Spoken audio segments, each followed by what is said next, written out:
안녕하세요. 이 여자분은 스탈린의 딸입니다. 근데 이 사람이 뭐라 그랬냐면요. 책으로 배우면 공산주의자가 되고 몸으로 배우면 반공주의자가 된다. 이런 말을 했어요. 사실은 이분 자체의 그 스탠스가 굉장히 놀랍기 때문에 저는 사실 혈통주의에 대해서는 반대하는 사람입니다. 그 뭐 엄마가 생각하는 것과 딸이 생각하는 것과 다를 수도 있잖아요. 그런데 무조건 이게 같아야 된다는 건 반대고요. 여기서 중요한 것은 경험을 해본 사람은 왜 공산주의가 나쁜지를 안다는 것이죠. 그래서 여러분도 아시지만 그 폴란드나 헝가리 쪽, 뭐 이런 북유럽 쪽 사람들은 그 공산주의에 대해서 굉장히 반대를 하죠. 근데 미국 같은 경우에는 지금 큰 문제가 당이 두 쪽으로 나눠져서 서로 치고받고 하지만 실질적으로 언론의 자유가 보장이 안 되고 있어요. 그래서 94%의 미국인이 지금 주류 언론을 신뢰를 하지 않는다고 그래요. 엄청난 수죠.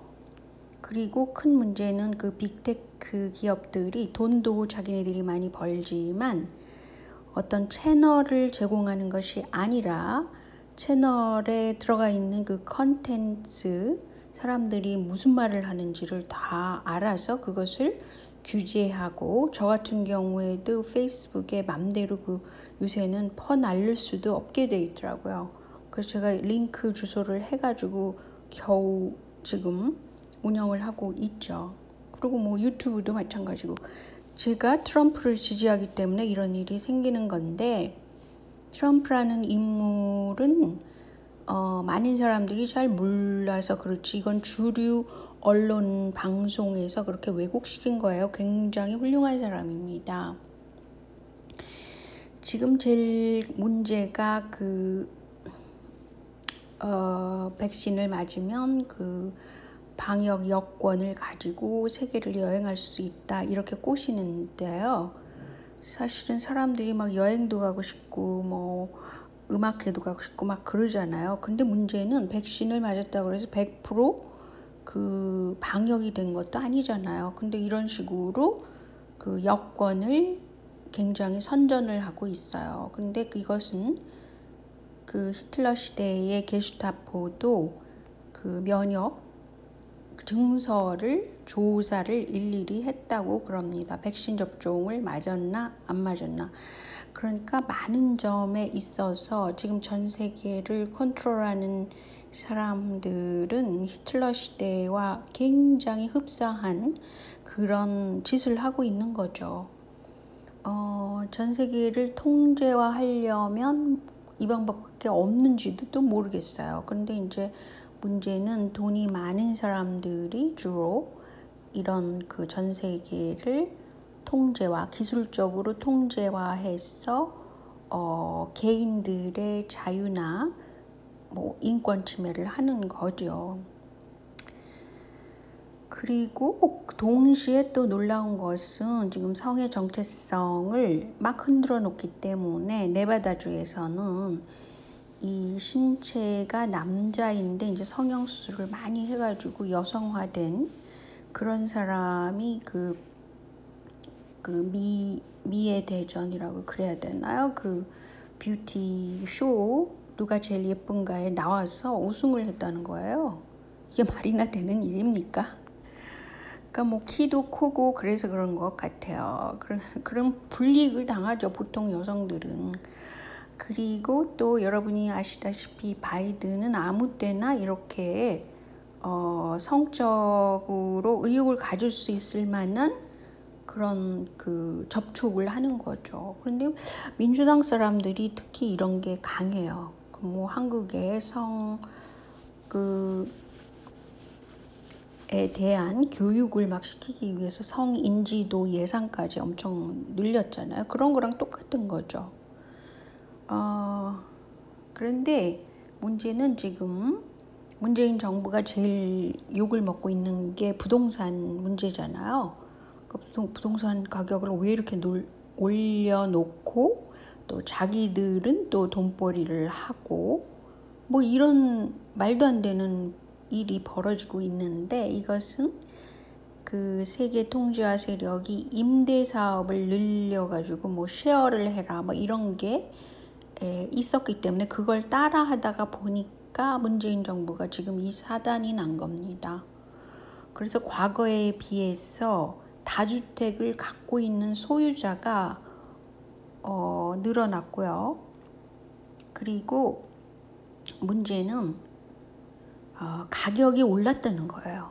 그러니까 돈을 막 풀는 것도 그렇지만 한국은 그 특수한 사정상 극상층이 있잖아요. 존재하잖아요. 이 사람들은 여력이기 때문에 주택이 2개 있으면 또 3개까지 살 수 있는 여력이 있단 말이죠.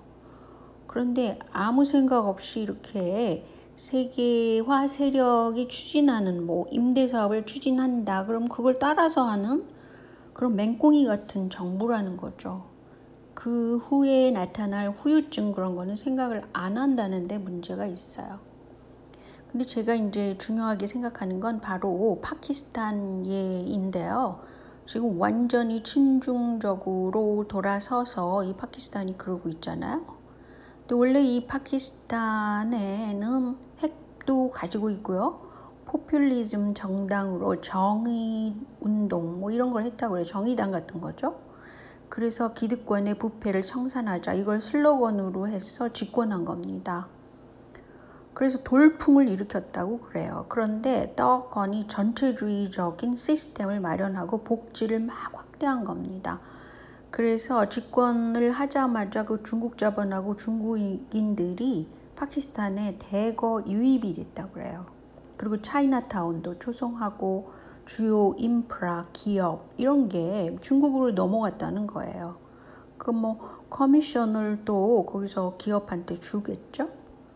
그리고 이 사람이 이제 화려한 여성 편력이 있다고 그럽니다. 아니나 다를까. 근데 한국의 경우를 보면은 지금 2014년하고 지금과 비교해 보면 중국인 체류자들이 굉장히 많이 늘었어요. 그리고 부동산도 많이 샀죠. 한국에서는 이상하게 그 외국인한테는 또 혜택이 있어요. 그 은행에서 그걸 깐깐하게 굴지를 않죠. 특히 이제 중국인 유학생들도 숫자가 늘었는데 이것을 무슨 마치 대학이 무너질 거다, 유학생이 없어지면 뭐 이런 식으로 언론 플레이를 해가면서 결국은 2019년 자료를 보면 중국인 숫자와 중국 유학생 숫자가 늘어났고 조선족도 늘어났고 이런 상태입니다. 근데 문제가 여기 있어요. 뭐냐면 한국에서 외국인이라도 3년만 거주하면 지방선거에서 투표를 할 수 있다고 그래요. 제가 이제 캐나다에 살지만 제가 투표권을 갖게 된 것은 사실은 영주권을 가져야 되니까 굉장히 오래 기다려야 됐고 또 그 점수가 굉장히 높아야 됐고 뭐 저 같은 경우는 시민권까지 따서 그 투표를 맘대로 할 수 있었던 거예요.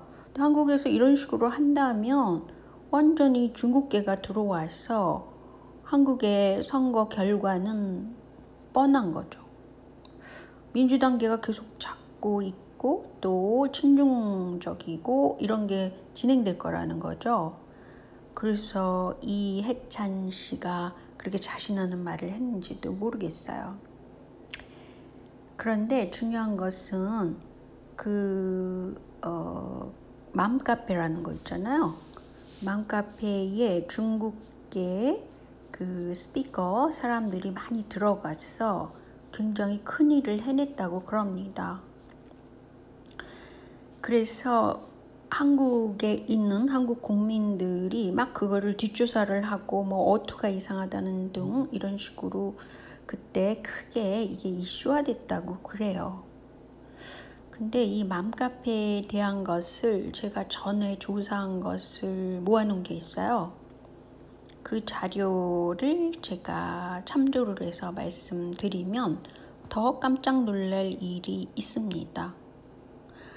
무엇보다도 그 문재인이라는 사람이 대권을 차지하게 된 데는 드루킹의 활약도 있지만 중국계 사람들의 활약도 있었던 것입니다. 그래서 맘카페가 각 도마다 이렇게 굉장히 많았어요. 그래서 여성들의 힘, 페미니즘을 강조해서 그런가 보다 그렇게 생각을 했는데 그게 아니라 이 맘카페 내에 글을 올리는 사람들은 친중적인 그런 사람들이 많았다는 거예요. 그리고 선거에 이것이 어떤 식으로 나타났느냐, 그게 이제 큰 문제죠. 이 중국계 사람들이 다문화 의용 소방대라는 것을 들어갈 수 있었대요. 그래서 이 사람들은 다른 나라에서도 선거에 굉장히 관여를 했다고 그럽니다. 그런데 이제 한국에서도 역시 이 다문화 의용 소방대라는 사람들이 하나의 그 개표 요원으로 활약을 했다는 거예요. 한국 선거에서. 그러면 지금 현장수 개표를 안 하잖아요. 심지어는 지금 시장 선거에서도 안 하더라고요. 그러면 유럽식을 왜 안 따르느냐? 그것은 부정의 가능성이 높기 때문에 안 따르겠죠. 그리고 선관위 자체가 친정부적이기 때문에 이것은 완전히 큰 문제가 있는 것입니다.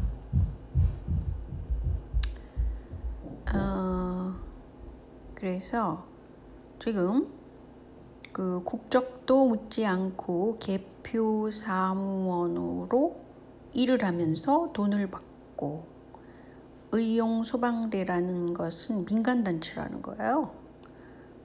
이런 말도 안 되는 조그만 나라에서 이럴 필요가 있나요? 그래서 실질적으로 그 다문화 가정 사람들을 굉장히 많이 우대를 해가면서 선거 관리를 하고 있다는 거예요.